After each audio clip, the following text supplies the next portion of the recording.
Hello YouTubers, my name is Seb. This is Seb Supercar. Thanks for watching. In this video, I'm going to show you how to address more sticky issues in Ferraris. I'm in my Ferrari 360 Modena, and in this video, I'm going to specifically tackle the sticky issue around the steering column cover.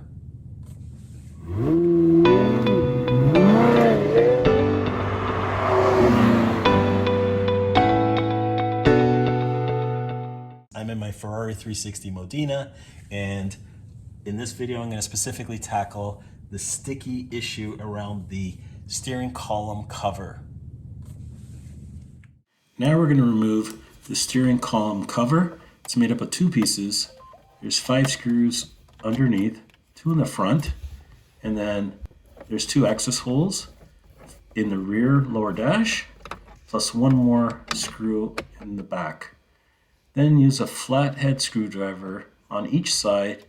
There's a little tab. This will release the top cover piece, being very careful not to break the tabs. Then raise the steering column to get access to remove the lower cover, which is a little bit more straightforward. Then you'll want to lower the steering column, being very careful to navigate the upper cover. It has 2 long screw stems. You want to clear the ignition cylinder on the right side first, and then just turning it, you'll be able to navigate the left stem out.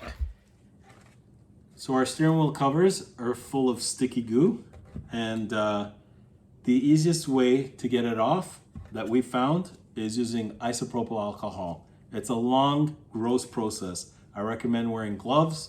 We're using a rag, and several actually, that we don't mind throwing out after we're done. Just spraying some of the alcohol, let it sit for just a few seconds, and just start wiping off the sticky residue.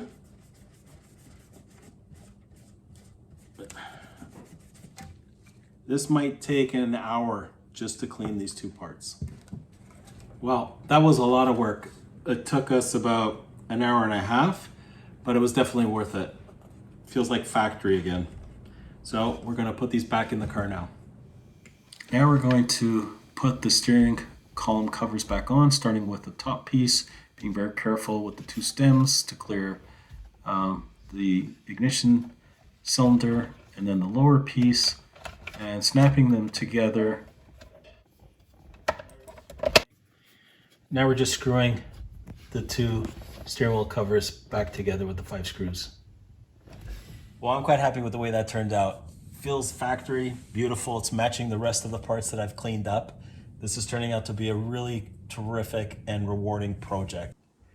Thanks for watching. Please subscribe to my channel. Hit the like button so you can see more content from me and my adventure with this Ferrari 360 Modena.